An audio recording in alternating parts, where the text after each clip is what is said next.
नाम नहीं रखते हैं कि केवल राम आप नाम ना रखें, आप राम प्रताप रखें, राम प्रसाद रखें, कुछ नहीं तो श्री राम रखें, राम कुमार रखें। राम केवल नाम रखने से, क्योंकि बारंबार आप इस तरह से बुलाएंगे और वो भाव अलग होगा जब आप अपनी संतान को बुलाएंगे। जब भी हम किसी ऐसे व्यक्तित्व का नामकरण, हमारे यहाँ तो इसी प्रकार के नाम रखे जाते हैं, तो उस नामकरण के साथ हम सजग रहते हैं कि नाम इस प्रकार का रखें जिनमें की एक भक्ति का भाव भी छिपा रहे। तो इसलिए केवल राम नाम नहीं रख सकते।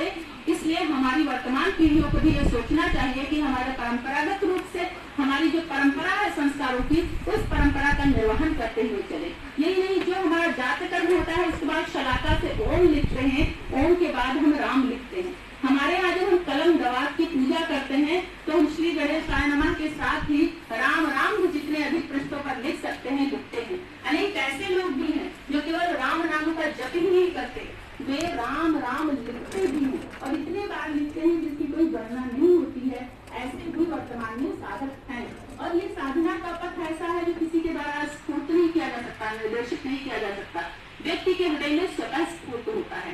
तो इस प्रकार से, क्योंकि यहाँ बात अवध के लोक की हो रही थी, अभी हमने बहुत कम सुनाई देती है, तो हंस का रूप धारण करके दैत्य राम को उठा करके ले जाता है। उसके बाद वशिष्ठ उनको वापस लेकर के आते हैं। यह कथा है। लव कुश की भी कहानी विस्तार से इसमें वर्णित है, क्योंकि इतना विस्तार मुझे पता नहीं दूसरे रामायण में मिलता होगा, लेकिन बहुत विस्तार से लव कुश की कथा इसमें वर्णित है। राम के जीवन की कई घटनाओं की अपने बोली में रचनाबद्ध किया है। राम को कई श्रेष्ठ राजा, श्रेष्ठ पति, श्रेष्ठ पुत्र, श्रेष्ठ बंधु, श्रेष्ठ सखा, इस प्रकार से मानकर उनका गुणगान किया हुआ हमें इसमें कोंकणी रामायण एवं गोड्डे रामायण में हमें देखने को मिलता है। भजन और यह ओवी परंपरा जो महाराष्ट्र में मैं जो छोड़ूंगा उसको कल मराठी परंपराओं में श्री राम, यह वक्तव्य मैडम का रहेगा, उसमें मैडम कहेंगे। तो उसके जीवन की कहानी चली जा रही है। बस धन्यवाद जी। कार्यक्रम में छात्रों को प्रस्तुत करने का मुख्य उद्देश्य है कि अभ्यास बने, और मुख्य ये है कि विद्वानों से प्रेरित होकर हम भी किस रूप में, किस रूपरेखा में बोल सकते हैं, लिख सकते हैं, वो प्रस्तुत करने का अभ्यास करने का था। किसी की विद्वता या किसी को उद्देश्य पहुंचाने का नहीं। बाकी आपने बहुत सुंदर प्रयास किया, उसके लिए बहुत बहुत धन्यवाद। अब मैं आग्रह करूंगा हमारी, और ये मेरा सौभाग्य है कि आपके सामने मुझे ये सब बोलने का अवसर मिल रहा है, क्योंकि मैंने सदैव आपको सुना है और मुझे जो आनंद आपके सुनने में मिलता है उतना बोलने में नहीं मिलता। मैंने जानकी जीवनम को जाने कितनी बार पढ़ा, इसको लिखने से पहले भी पढ़ा। वो आनंद जो उसमें एक एक शब्दों में है, जो ललछोई शब्द आप प्रयोग करते हैं, कमाल कमाल, तो मुझे वो आनंद आपको सुनने में मिलता है। लेकिन मैं देख रही हूँ इतने थके हुए बच्चे, भागते दौड़ते बच्चे, पेपर लिखते हुए बच्चे, रामायण पर भी काम कर रहे हैं। शाबाश बच्चों, मेरी मजबूरी है, मैं सारे बच्चों को सुनना चाहती थी, लेकिन समय की बाध्यता। मेरा पेपर बहुत बड़ा है, पढ़ूंगी नहीं, बिल्कुल परेशान मत होना। मुझे आदेश यही था कि इसी में पढ़ना है मुझे पेपर, लेकिन समय के कारण मैं यहाँ पर अपना पेपर नहीं पढ़ रही। जब प्रकाशित हो तो देख लीजिएगा। लेकिन मैं 2-3 बातें कहूंगी। जिन लोगों ने यहाँ पर बोला अभी, ममता जी ने और दिनकर जी ने और विद्यार्थियों ने, सबको बहुत साधुवाद, बहुत अच्छा बोले। मैं उसे रिपीट करके और आप लोगों को व्यवधान में नहीं लाना चाहती, लेकिन जब इतना लिखा है तो 2-3 गीत तो मेरे सुनी लो भाई। अब आपकी समझ में ब्रज भाषा कितनी आती है ये तो मुझे नहीं मालूम। मैं वहां से शुरू नहीं करूंगी कि तुम सब कह रही हो, वाल्मीकि आए हो, क्रौंच करे और ये हुआ वो हुआ, सब जानते हो आप। वाल्मीकि ने क्या लिखा, तुलसी ने क्या लिखा, कौन से राम जी थे, सुबह से आप लोग सुन रहे हो। तो वो सारा गद्य भाग आप बाद में पढ़ लेना। 2-4 चीजें मुझे अच्छी लगती हैं। मैं तो अभी एक बात नहीं थी, वो मुझे याद आई। उन्होंने कहा था ना 30 श्लोकों में क्या वो लिखी गई है, 30 श्लोकों में। मुझे तो वो बचपन में कोई मेरी मम्मी कहा करती थी, वो तो 6 लाइन में रामायण लिख ली थी। एक राम एक रामन नाम, एक छत्री एक बामन नाम, बाने बाकी सिया हरी, गाने बाते युद्ध करी, तनिक बात को पातन ना, तुलसी तुलसी लिख गई गोथन सा। अब आप बताइए 6 लाइनों में अगर पूरी रामायण हो गई, ये लोक परंपरा है, ये है लोक परंपरा। वो 6 लाइनों में अपनी रामायण लिख लेते हैं। तो इसलिए मैं तुमको ऐसी कुछ चुटीले संवाद सुनाऊंगी, गद्य आप लोग आराम से पढ़ना मिला। देखो बचपन में वो जो किसान के खेत में चिड़िया उड़ाने की बात थी ना, मंच पर लोग कह रहे थे, वो पता है क्या कहते थे? राम जी की चिड़िया राम जी के खेत, खाओ री चिड़िया भर भर पे। किसान कभी अभिमान नहीं करता था अपने खेत का, क्या कहता था? देखो भैया तुम्हारी चिड़िया तुम्हारे खेत। अब तो जब किसान के घर में भी राम जी ऐसे समा गए थे, फिर क्या हुआ? जब वो तकलीफ में होता तो क्या कहता था? परेशान होता, राम नाम सुखदाई भजन करो भाई, ये जीवन द्वे दिन को। अरे जे जीवन कागज की पुड़िया, बरसा हुए बह जाई भजन करो भाई, जे जीवन द्वे दिन को। बड़ा आश्वासन देता है, जब जीवन 2 ही दिन का है तो राम का भजन करने में क्या आपत्ति है। फिर चलो थोड़ा सा आगे बढ़ते हैं। राम जी पैदा हुए तो कौन सुनाया कि राम जी पैदा हुए? हमारे यहाँ भी जब बच्चे होती है ना, सब ने सुनाई देगी। तो ब्रजभाषा का एक गीत मेरा भी सुन लो भाई। कह राम आए अयोध्या में आनंद भाई, राम आए अयोध्या में आनंद भाई, आनंद भाई वो रामा। एक की बात कर रहे थे ना, आनंद भाई वो रामा, आनंद भाई राम आए अयोध्या में। गाओ भाई, कोई दिक्कत नहीं।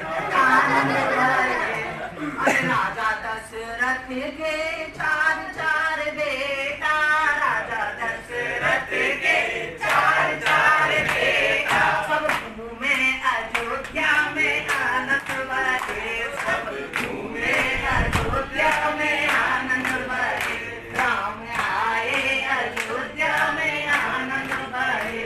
अब ये सब राम तो आ गए, अब क्या होगा भाई? जन्म हुआ है, बड़े भी हो गए, शादी ब्याह भी कर लें। तो हमारे यहाँ जब जिनको सबको आता हुआ थी, पक्का बता रही हूँ, चाहे तो क्षेत्र का हो या ना हो, जब लगन आती थी तो कैसे गाते थे?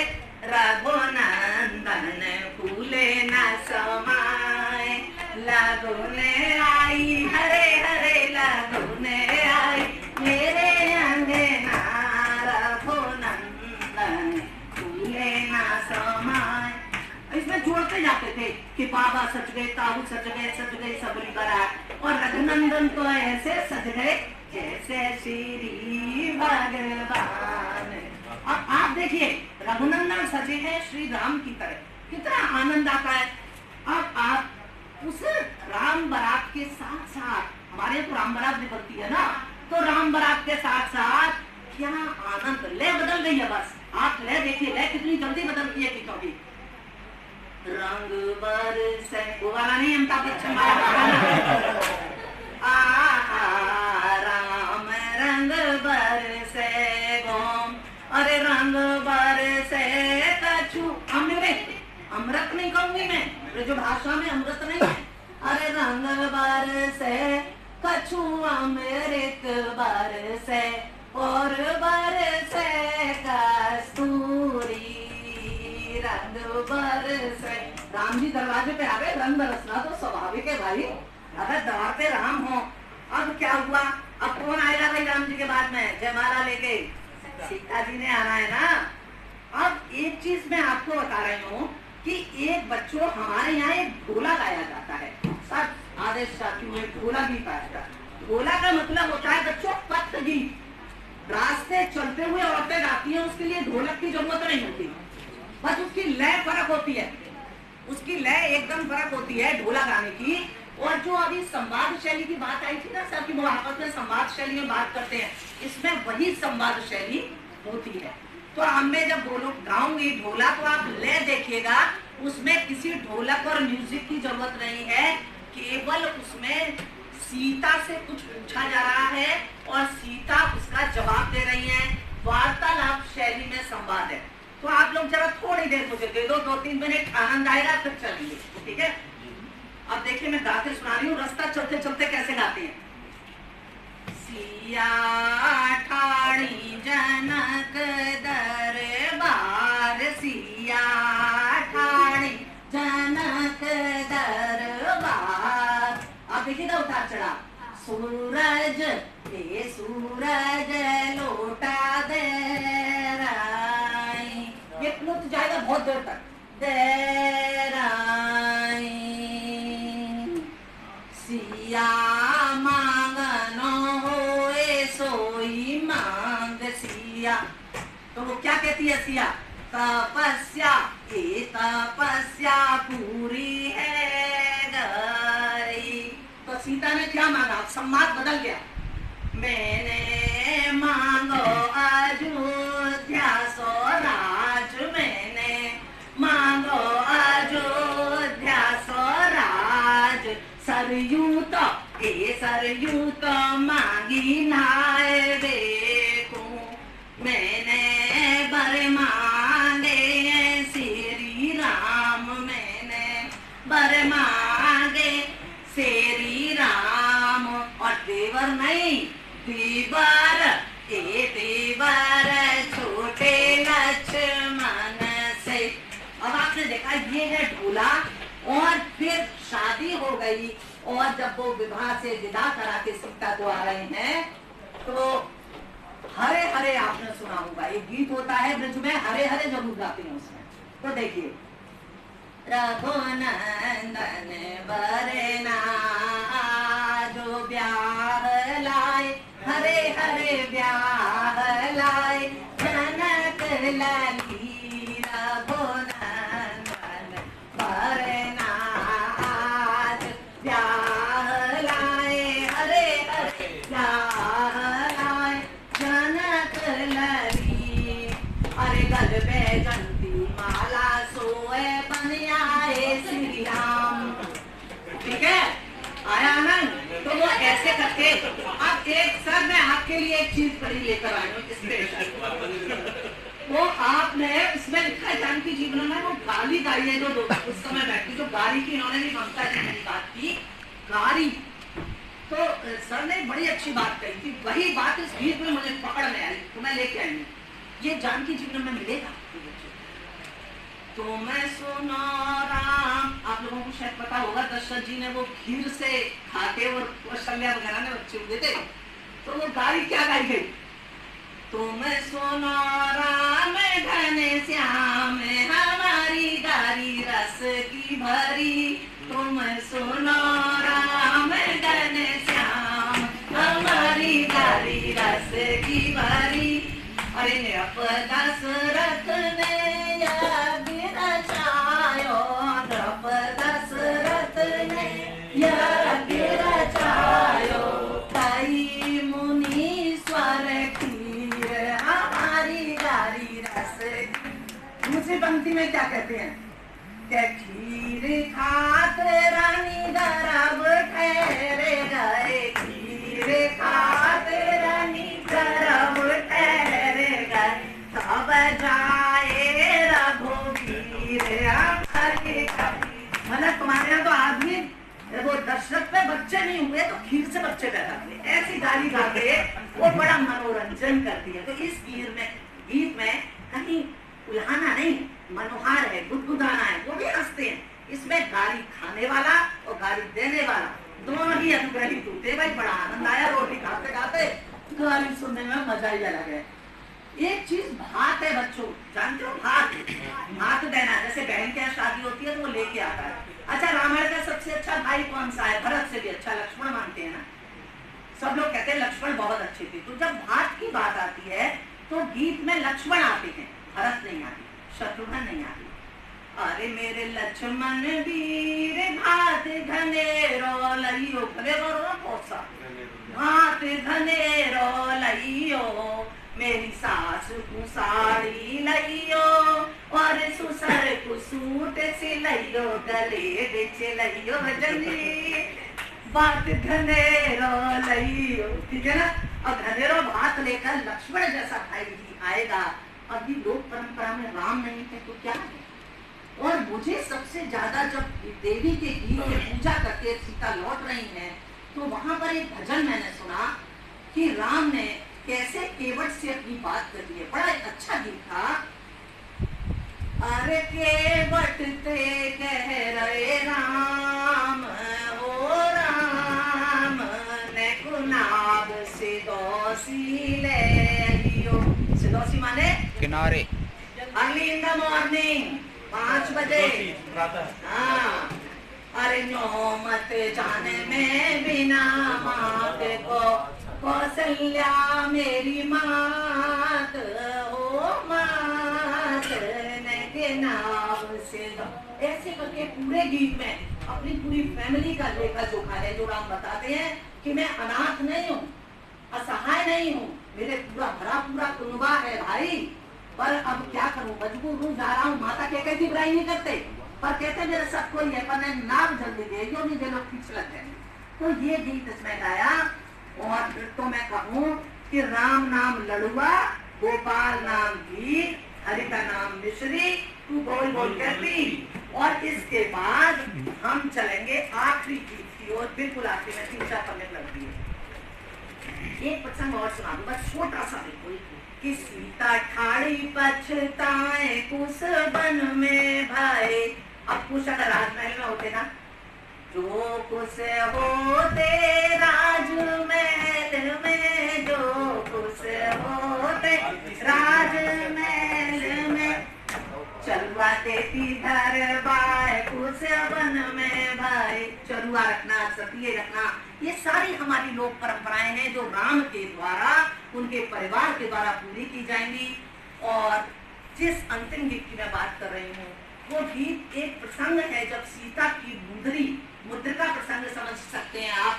पेड़ पैसे वो गिरा देते हैं हनुमान जी, और सीता जी उसे देखते हैं, तो उनके पास प्रतीक रूप में केवल मुद्रिका है, जिसको ब्रज भाषा में मुदरिया कहते हैं। मेरा गला बहुत बढ़िया नहीं है, मेरे से गवाल है ना, जब हम ढोलक बजाते हैं तो बहुत सारे लोग मिलके गाते हैं, तो मैं गप्पा होगा मेरे साथ में, ठीक है।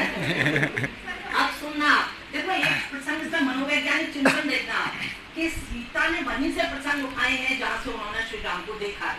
उनके बचपन के प्रसंग इसमें नहीं है, क्योंकि तब सीता नहीं थी। तो ये गीत मुझे इसलिए मनोवैज्ञानिक और सटीक लगता है। मुंदरिया साँच बताए दे, छोड़े कहाँ पे श्री राम। मुंदरिया साँच बताए दे, छोड़े कहाँ पे श्री राम। के छोड़े जनकपुरी श्री राम, के छोड़े जनकपुरी श्री राम। मार गए सब भूपन के मान, मार गए सब भूपन के मान। धनुष के तोड़न हारे, छोड़े कहाँ पे लक्ष्मण राम। धनुष के तोड़न हारे, छोड़े कहाँ पे लक्ष्मण।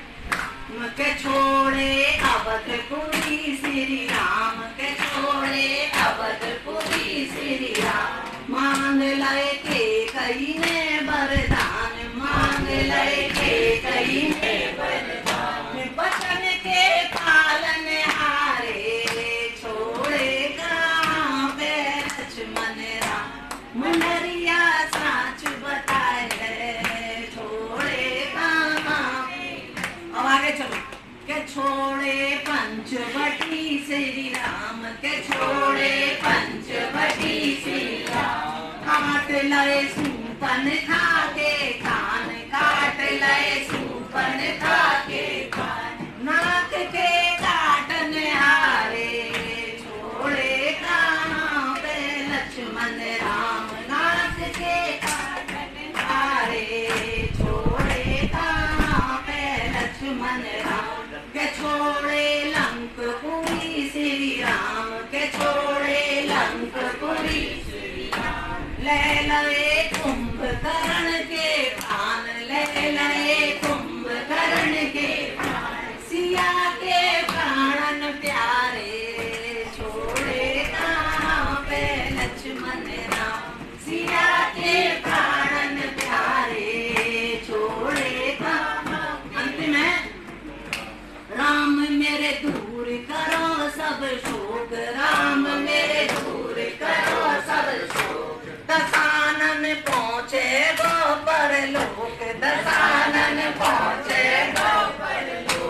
विपद मेरी हर वेवारे छोड़े कहाँ मैं लक्ष्मण राम विपद मेरी हर वेवारे छोड़े कहाँ मैं लक्ष्मण राम मुंगरिया साथ बताए गए छोड़े कहाँ मैं लक्ष्मण जय श्री राम श्री आनंद की चलो भैया जय श्री राम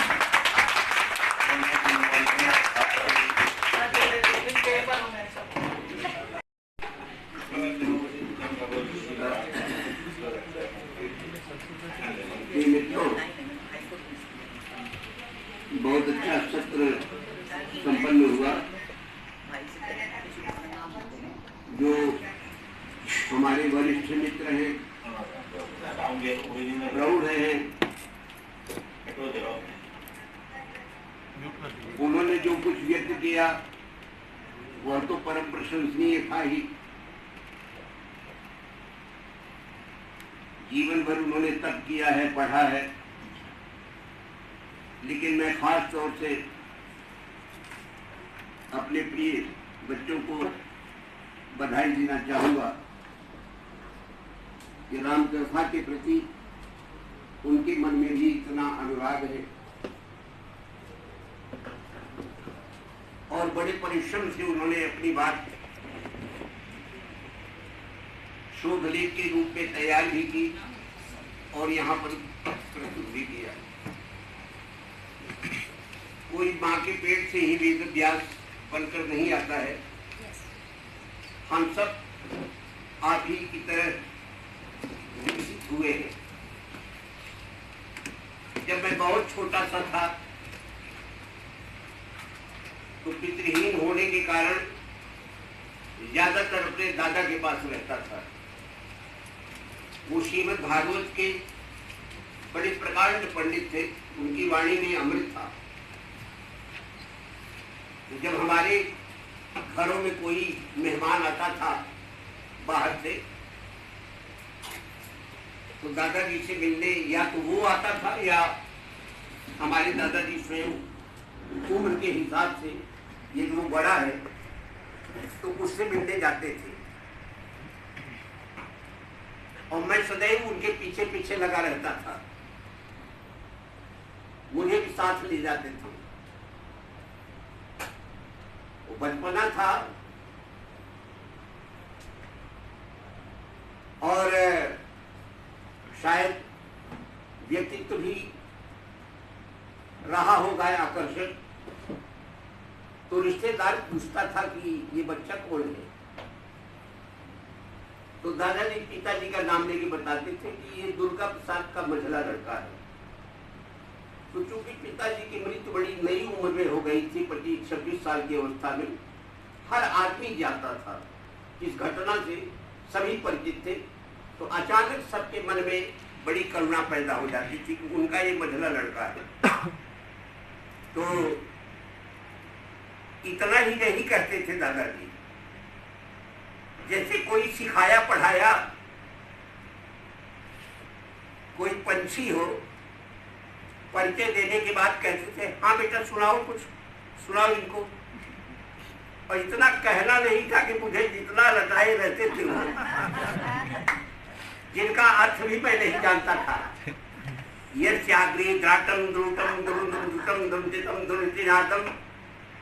ये पद्य अशुद्ध है, आज तक मैं खोज रहा हूँ, आज तक मुझे नहीं मिला,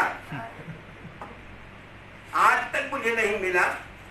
80 साल की उम्र हो गई, खोज रहा हूँ इस पद्य को। ये गलत है, इसमें छंदोभंग भी है, भगवान शिव के नृत्य का वर्णन है, इतना मालूम हो जाता है, लेकिन छंद अशुद्ध है। बाबा जी हमारे दादाजी कोई बीए एमए तो थे नहीं, अपने घर पे उन्होंने अध्ययन किया था, अपने घर पे उन्होंने संस्कृत सीखी थी। तो जो चीज जैसे उनको याद थी वैसे उन्होंने को याद करवा दी।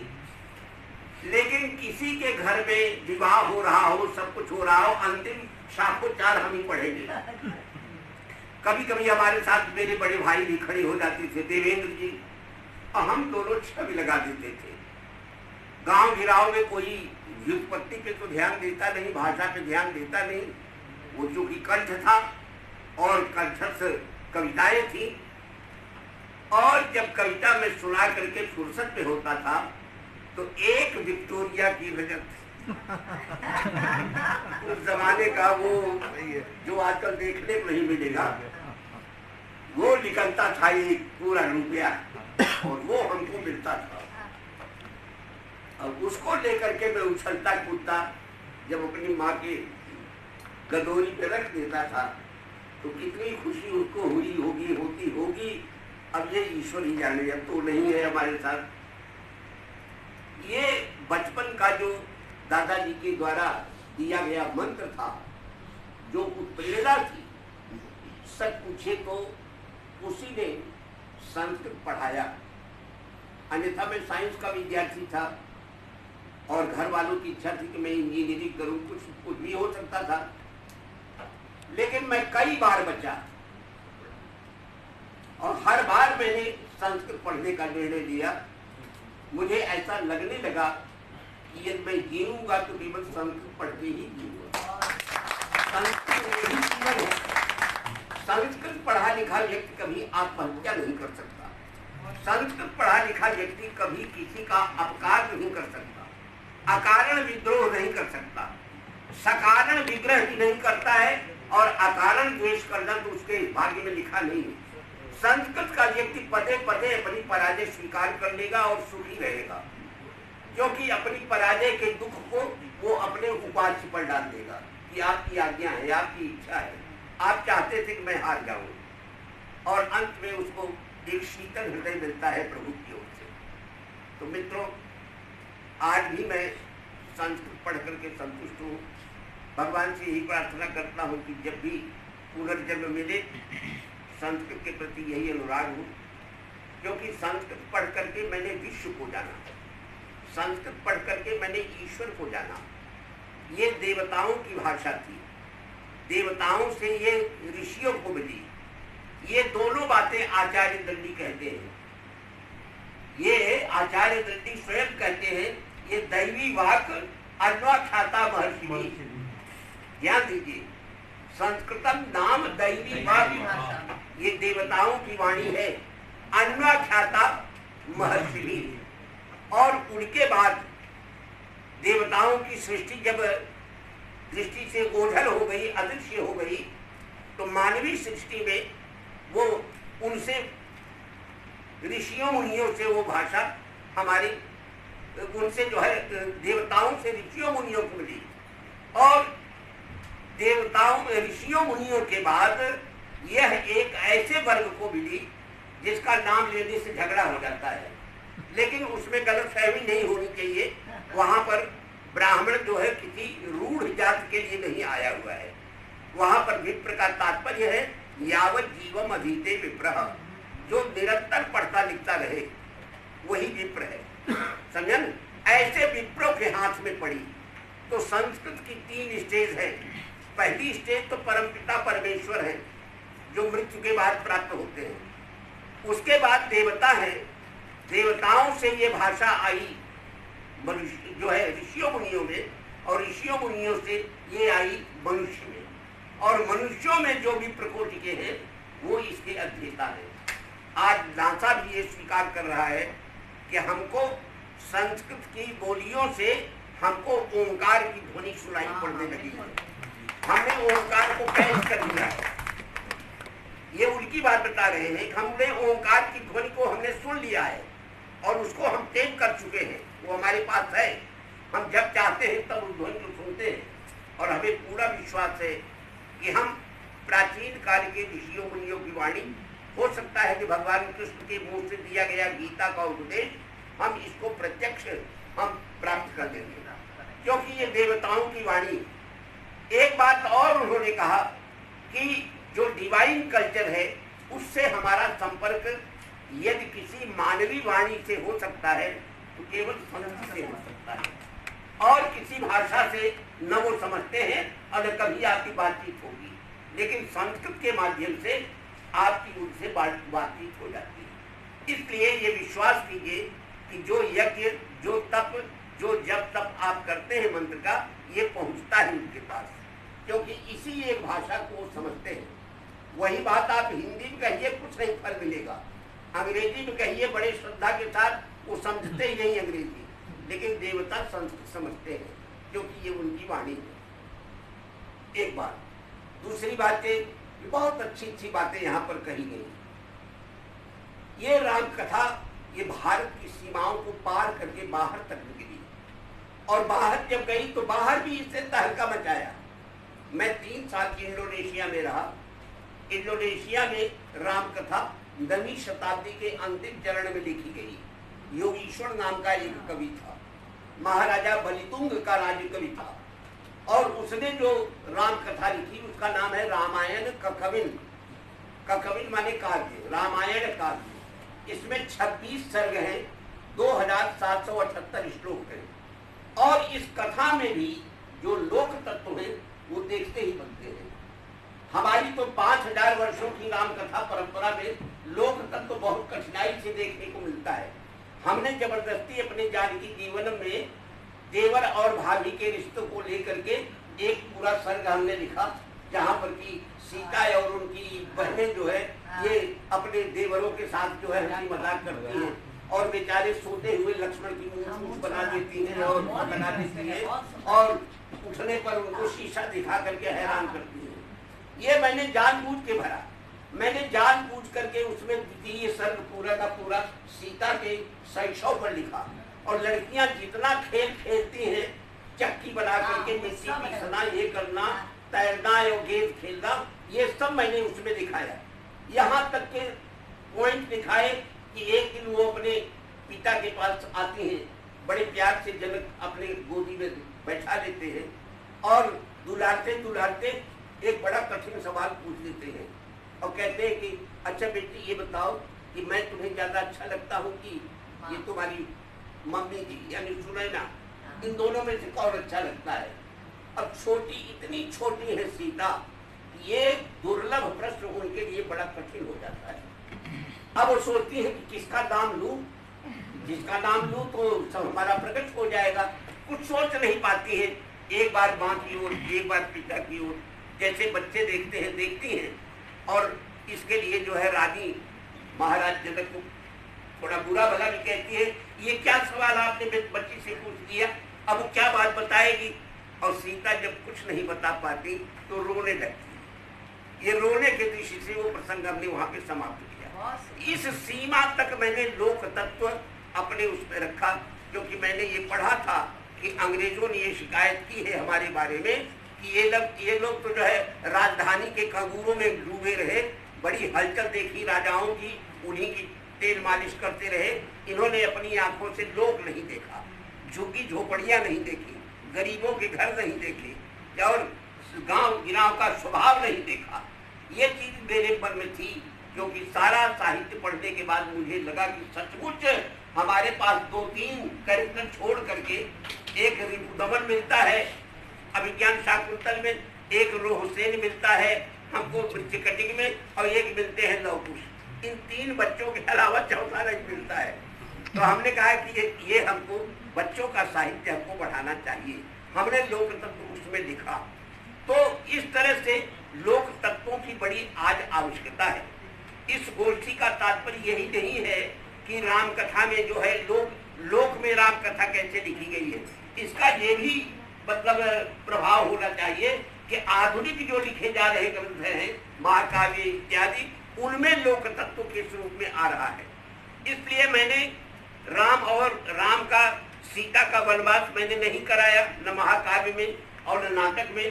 तो नाटक में राम जब पैदा होते हैं, सीता के बच्चे पैदा होते हैं, तो कुमार भरत उनकी छठी मनाते हैं, और छठी में जो है वो इतना बड़ा समारोह हो रहा है कि उसमें नाना प्रकार के इंद्रजाली को बहुरूप ये सब अपनी अपनी कला दिखा रहे हैं, और दिखा करके सभी नाम विग्राम लेकर के जा रहे हैं। तो इन सारे लोक तत्वों को हमने प्रदर्शित किया है। जो इंडोनेशिया की राम कथा है, उसका कभी भी आप विश्वास नहीं करेंगे, राम जब अपना सरसंधान कर लेते हैं समुद्र पर, तो समुद्र के भीतर एक ज्वार सा उठता है, आग जैसी उठती है, और उस समय समुद्र के भीतर रहने वाली जो मछलियां हैं उनकी 567 जो है प्रजातियों का नाम मैंने गिना है। 567 मछलियों का नाम उसने गिनाया है। ये महामत्स्य अपने परिवार के साथ ये काम कर रहा था, ये ऐसे कर रहा था, ये ऐसे कर रहा था, ये ऐसे कर रहा था। और जब उस बाण की गर्मी से जल उबलने लगा तो उसकी ये दुर्गति हुई, वो इस तरह से भागा, इस तरह से भागा, समझन। तो आप ये देखिए वहां तक तो हम पहुंच ही नहीं पाए। हम तो 2-4 मछली का भी नाम नहीं जानते, हम तो 2-4 का भी नाम नहीं जानते। केवल सफरी है, पाठीन है, इन्हीं का नाम जानते हैं। हिंदी में आ गया है पाठीन का पहिना, सफरी का सौरी और ये से 2-4, लेकिन उसको 567 मछलियों के नाम याद है। और इतना अद्भुत उसने प्रकृति का वर्णन किया है कि वो हमारे लिए एक सीखने की बात है। देवी सीता अपनी चूड़ामणि ही नहीं बल्कि 10 छंदों का अपना एक पत्र भी राम को भेजती है, और उस पत्र में एक एक अक्षर इतनी व्यथा की कथा में डूबे हैं। एक पद्य में राम सीता लिखती हैं कि हे राम, यदि संपूर्ण पृथ्वी को ही एक कागज बना दिया जाए और जो है ये और अक्षयवट की जो उसकी जो है सुरद्रुम कल्पादक की शाखा का उसकी कोई कलम बनाई जाए और मैं अपनी आंसुओं से अपनी कथा लिखूं तो शायद ये कथा मेरी खत्म नहीं हो पाएगी। और यदि आप इस समय तक नहीं आए तो मुझे जीवित नहीं पाएंगे। और इससे अधिक मैं क्या लिख सकती हूँ। वो अंत में लिखती हैं कि जितने दिन हे राम आपके बिना बीत गए उतने न जीव सीता, उतना मैं समझती हूँ कि उतनी उम्र सीता ने जिया ही नहीं, उतनी उम्र में कम हो गई। माइनस करती हूँ अपनी पूरे जीवन से। इस तरह की मतलब रामायण का कवि की ये बातें बता रहा हूँ, ये लोक तत्व वहाँ पर आया हुआ है। तो यही सोच समझ करके मित्रों हमने अपने महाकाव्य में भी इस तरह का प्रयत्न किया। आपने तो पढ़ा है, मंजू जी ने अच्छी तरह से। हमारी सीता जब फेरे लेती है तो उस फेरे पर मैंने अवधि गीत तक गवा दिए अपने यहाँ की, क्योंकि हम जानते थे कि 100 साल बाद जैसे हमारी बेटियां सब लोकगीत भूलती जा रही हैं, इनको किसी को लोकगीत नहीं आता है, मैं जानता हूँ, समझे ना। ये लोकगीत खत्म हो गया, अब उसकी जगह जो है सिनेमा के गीत आ रहे हैं। ये लोकगीत नहीं है। लोकगीत वहाँ है जहाँ पर महारानी कौशल्या भंवरे को संदेश देती है और कहती है, अरे अरे कारा भंवरवा बिनती मोरी सुनते भौरा लई जाऊ हमरा सनेत राम जी के खातिर। देवतेऊ में अरिजन परिजन माई के सासुर भौरा एक नाही देवतेऊ मैं कही जन्म कही बियाधीन।